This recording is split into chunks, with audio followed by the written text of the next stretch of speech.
22. For the past 2 months, TMJ4 News partnered with the Wisconsin Black Historical Society Museum and Milwaukee High School of the Arts for Project Discovery. 3 groups of high school students learned about Milwaukee's Black history and worked with journalists at TMJ4 News and experts from the Wisconsin Black Historical Society to tell those stories. This morning, we're featuring student work by Nahovi and Aji. They're sharing the story of fair housing marches in Milwaukee.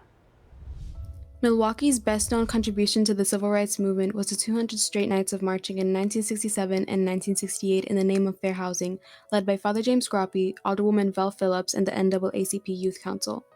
But did you know that 6 years before the March on Milwaukee, State Legislator Lloyd Barbie led a 13-day fair housing sit-in at the Capitol Rotunda in Madison? Lloyd Barbie started the idea of the fight for fair housing, and he's entering bills to challenge the issue of fair housing, especially in Milwaukee.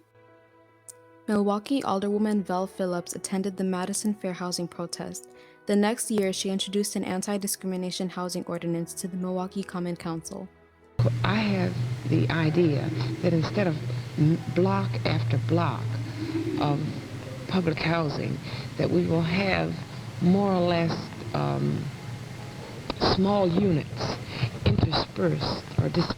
While it was voted down 18-1 with Phillips being the only vote in favor, she and other civil rights leaders would continue the fight for fair housing, which culminated in the March on Milwaukee.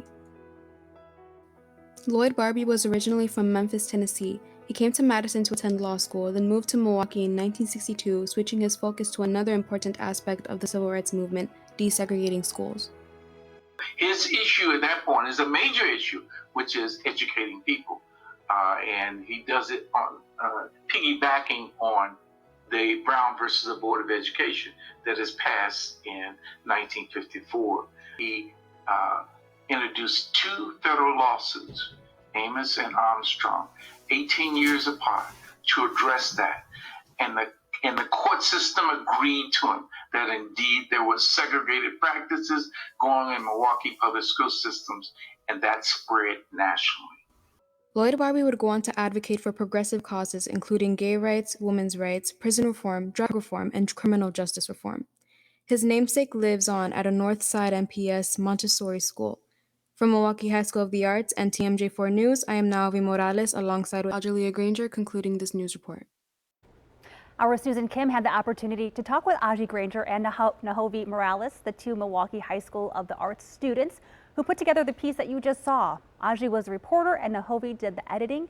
Here's a little piece of their conversation. As you were researching it and learning about the Fair Housing March and the segregation in schools, what were the emotions that you were feeling as you were researching this topic? Looking into the history, it really was upsetting, and you could feel the frustration when you look into the visuals and how much they fought just to live wherever they wanted to live, and they didn't really deserve that at all. It's very emotional, seeing how they treat different races here it has a big impact on me, not just being Black, but being young.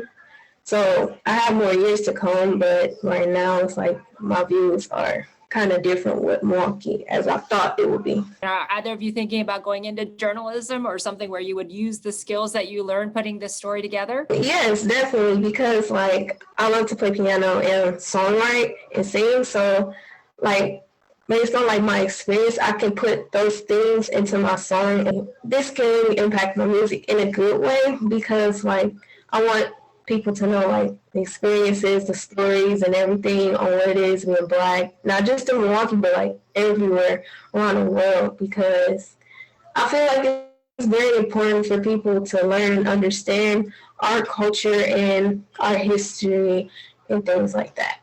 My focused career path is painting, drawing, but I also want to save some time for filming, because being an artist, it's not just about painting and drawing. It's pretty much about any way you can express your thoughts and other stories or your stories.